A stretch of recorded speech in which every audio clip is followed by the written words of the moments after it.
Salut à tous aujourd'hui. On va tordre le cou à une idée reçue qui me fait bondir à chaque fois que je l'entends. Les fossiles sont des os pétrifiés. Eh bien non, c'est beaucoup plus fascinant que ça. Imaginez un peu, vous vous promenez et vous tombez sur une empreinte de dinosaure vieille de millions d'années. Est-ce un os pétrifié? Pas du tout. C'est une trace, une empreinte figée dans le temps. Et ça, c'est déjà un fossile. Mais alors, qu'est-ce qu'un fossile exactement? C'est toute race d'un organisme vivant qui a été conservé dans les roches. Et croyez-moi, la nature a plus d'un tour dans son sac pour préserver ses témoins du passé. Prenons un exemple concret, quand un animal meurt, que se passe-t-il? Les parties molles disparaissent rapidement, mais si les conditions sont favorables, quelque chose de magique se produit.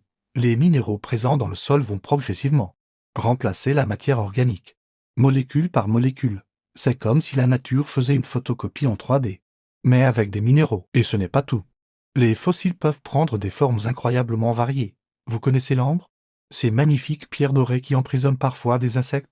C'est de la résine d'arbres fossilisés. Les insectes piégés il y a des millions d'années sont conservés dans un état remarquable, comme figés dans le temps. Parlons aussi des empreintes, pas seulement celles des dinosaures, mais aussi les traces de verre dans la boue, les feuilles imprimées dans la roche, ou même les excréments fossilisés que l'on appelle des coprolites. Oui, même ça, c'était un fossile. Et ces traces nous racontent des histoires fascinantes sur la vie d'autrefois. Mais attention, la fossilisation est un processus extrêmement rare. Il faut un concours de circonstances précis, l'organisme doit être rapidement recouvert de sédiments, dans un environnement pauvre en oxygène, avec les bons minéraux. C'est comme gagner à la loterie de la préservation. Et savez-vous ce qui est encore plus fascinant?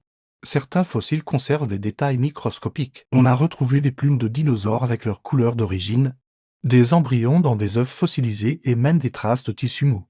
La fossilisation peut aussi créer des moulages naturels. Imaginez un coquillage enfoui dans le sédiment. La coquille se dissout, laissant un vide qui se remplit de minéraux. Ce qu'on retrouve des millions d'années plus tard, c'est une copie parfaite de l'original, mais dans un matériau complètement différent.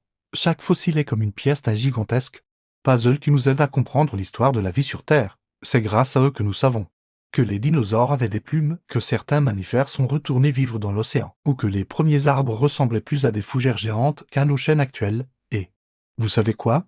De nouvelles techniques nous permettent d'en apprendre toujours plus.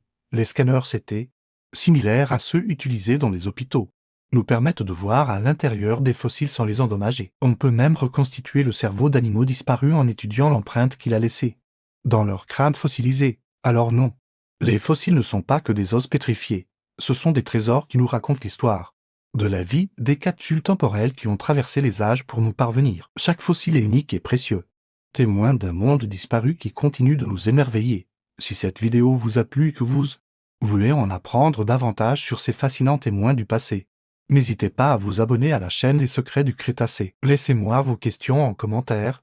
J'adore échanger avec vous sur ces sujets passionnants. À très bientôt pour de nouvelles découvertes préhistoriques.